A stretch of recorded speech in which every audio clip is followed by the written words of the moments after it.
শাশুড়ির মাথায় যখন তেল দিয়ে দিবেন তখন অতীতের কথা জিজ্ঞেস করেন, দেখবেন অতীতের স্মৃতিতে হারিয়ে গিয়েছে আপনার শাশুড়ি। কি জিজ্ঞেস করবেন জানেন?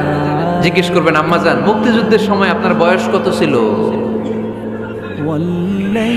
ওই সময় মুক্তিযুদ্ধের সময় আপনাদের এলাকায় কি কি হয়েছিল মা? আরেকটা প্রশ্ন করবেন, মা বিয়ের সময় আপনি কেমন ছিলেন?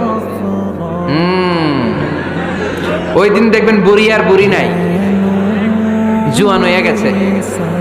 ওই দিন বলবে, মা আমি অনেক সুন্দরী ছিলাম, আমার মাথায় অনেক চুল ছিল, আজকে নাই। আমগো গ্রামে আমার সাথে সুন্দরী মাইয়া ছিল না। অতীতের স্মৃতিতে, স্মৃতি হাতড়াতে হাতড়াতে তিনি হারিয়ে যাবেন। জিজ্ঞেস করবেন যে মা আপনার বাপ চাচারা কি করতো? এগুলো জিজ্ঞেস করলে উনি স্মৃতির পাতা হাতড়াতে হাতড়াতে চোখ দিয়ে দাঁড় দাঁড় করে ওনার পানি ঝরতে শুরু করবে। আপনার জায়গায়, ওনার হৃদয়ের মণিকোঠায় এমন জায়গায় পৌঁছবে, আপনার ছাড়া উনি কিছুই বুঝবে না।